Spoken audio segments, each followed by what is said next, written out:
আসসালামু আলাইকুম ও রহমতুল্লাহি ওবরাকাতুহ। সুপ্রিয় ভাই ও বোনেরা,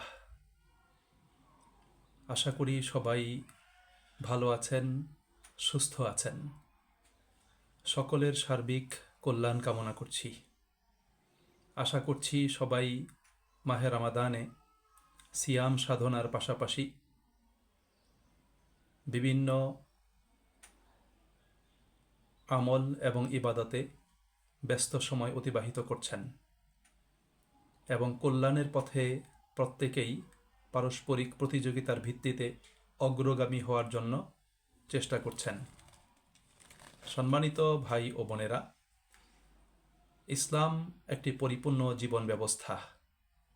ইসলামী জীবন ব্যবস্থায় আল্লাহ সুবহানাহু ওয়া তাআলা প্রত্যেক মানুষের দুনিয়া এবং আখিরাতের সফলতার রূপরেখা এবং সফলতা লাভের যে কর্মসূচি, কর্মপদ্ধতি এবং সম্বল আল্লাহ পাক উপস্থাপন করেছেন। রাসূল করিম সাল্লাল্লাহু আলাইহি ওয়াসাল্লামও তিনি আমাদেরকে এ ব্যাপারে অনেক দিক নির্দেশনা দান করেছেন। আল্লাহ রাব্বুল আলামিন কোরআনুল কারীমে সূরা আসরে সফলতার জন্য চারটি পাথেয় বা চারটি সম্বলের কথা, চারটি বিষয়ের কথা উল্লেখ করেছেন। প্রথমত হলো ঈমান, দ্বিতীয়ত হলো ব্যাপক ভিত্তিক সৎকর্ম সম্পাদন করা, তৃতীয়ত হলো একে অন্যকে হক এবং কল্যাণের উপদেশ ও নসিহা প্রদান করা, 4 নম্বরে হলো একে অন্যকে হকের উপরে অবিচল থাকার জন্য এবং আল্লাহ পাকের অবাধ্যতা থেকে বেঁচে থাকার জন্য এবং বিপদে আপদে মুসিবতে কঠিন সময়ে সঠিক পথে অবস্থানের জন্য ধৈর্য ধারণ করা। আল্লাহ রাব্বুল আলামিন সূরা আসরে এই চারটি বিষয়কে সফলতার সম্বল বলেছেন। সূরা বাকারার শুরুতে আল্লাহ রাব্বুল আলামিন সফলতার জন্য 5টি বিষয়ের কথা বলেছেন। প্রথমত হলো গায়েবের প্রতি বিশ্বাস স্থাপন করা, দ্বিতীয়ত হলো সলাত কায়েম করা, তৃতীয়ত আল্লাহ তাআলা যে রিজিক দিয়েছেন তা থেকে আল্লাহ তাআলার পথে খরচ করা, 4 নম্বরে কোরআন সহ সকল আসমানি কিতাবের উপর ঈমান রাখা এবং আসমানি কিতাবের বিধিবিধানের আলোকে জীবন পরিচালনা করা, 5 নম্বরে হলো আখিরাতের উপর বিশ্বাস স্থাপন করে আখিরাতমুখী জীবনযাপন করা। এই 5টি গুণ বৈশিষ্ট্য যার মধ্যে থাকবে, আল্লাহ তাআলা তাদের ব্যাপারে বলেছেন উলাইকা আলা হুদাম মির রাব্বিহিম ওয়া উলাইকা হুমুল মুফলিহুন।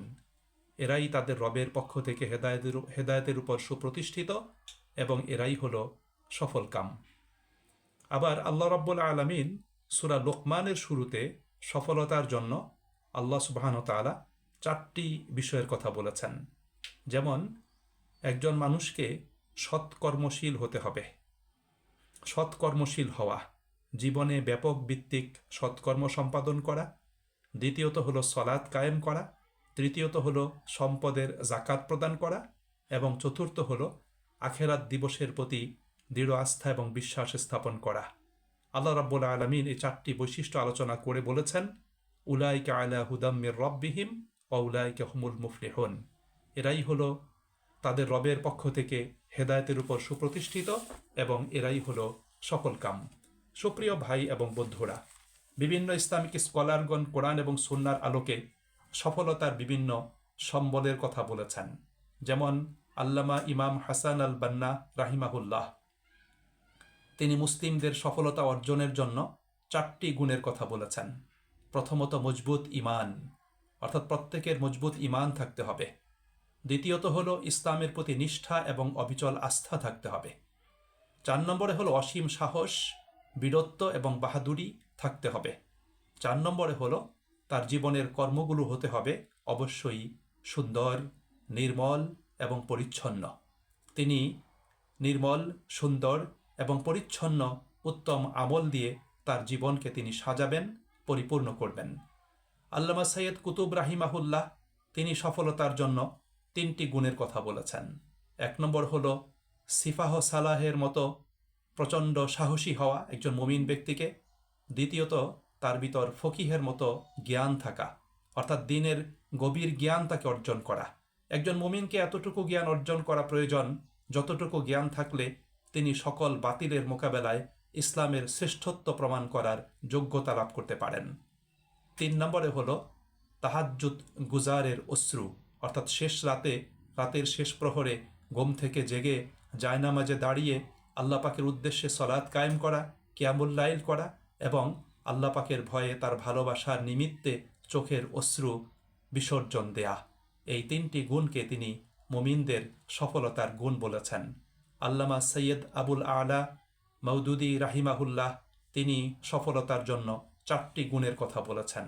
যেমন ইসলামের সঠিক ও নির্ভুল জ্ঞান থাকতে হবে, দ্বিতীয়ত হলো ইসলামের প্রতি অবিচল আস্থা ও বিশ্বাস থাকতে হবে, 3 নম্বরে জীবন ও চরিত্র হবে ইসলামের বাস্তব নমুনা, অর্থাৎ ইসলাম যেভাবে কোরআনে আল্লাহ রাব্বুল আলামিন এবং রসুল করিম সাল্লাল্লাহু আলাইহি ওয়াসাল্লাম তার সুন্নাহতে একজন মুসলিমের জীবন চরিত্র বা জীবন ছবি এঁকে দিয়েছেন, সেরকম তার জীবনটা অবশ্যই হতে হবে। 4 নম্বরে ইসলামের অনুসরণ এবং বাস্তবায়নই হবে তার জীবনের মূল লক্ষ্য এবং মূল উদ্দেশ্য। সুপ্রিয় ভাই এবং বন্ধুরা, আমরা প্রত্যেকেই সফল কাম হতে চাই। আমরা দুনিয়াতেও সফল কাম হতে চাই, সম্মানিত হতে চাই, মর্যাদা লাভ করতে চাই, জীবনকে উন্নত এবং সমৃদ্ধ করতে চাই, সুখ শান্তি এবং প্রশান্তি পেতে চাই। আখিরাতের জীবনেও আমরা সফল কাম হয়ে সম্মান ও মর্যাদা লাভ করে আল্লাহ পাকের মেহমান হিসাবে তার সন্তুষ্টি নিয়ে জান্নাতে উপনীত হতে চাই।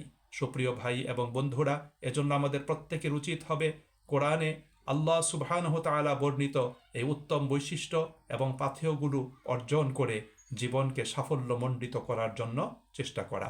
মাহে রমাদান জীবনকে সাফল্যমণ্ডিত করার অন্যতম একটা সময়। আসুন আমরা প্রত্যেকে এই রমাদানে জীবনকে সাজাতে, জীবনকে সুন্দর করতে, জীবনকে পরিশুদ্ধ করতে, জীবনকে আলোকিত করতে, জীবনকে সাফল্যমণ্ডিত করতে আমরা আসুন আল্লাহমুখী হই, আল্লাহর দিনকে আন্তরিকতার সাথে গ্রহণ করি, আল্লাহ পাকের দিনের বিধিবিধানগুলোকে নিষ্ঠার সাথে পালন করে আমরা এই পথে অগ্রগামী হওয়ার চেষ্টা করি। আল্লাহ আমাদের সকলকে তৌফিক দান করুন, আল্লাহ আমাদের সকলকে কবুল করুন এবং সকল কাজে কর্মে অবস্থানে আল্লাহ পাক আমাদেরকে সাহায্য প্রদান করুন। আমিন। আসসালামু আলাইকুম ওয়া রাহমাতুল্লাহি ওয়া বারাকাতুহু।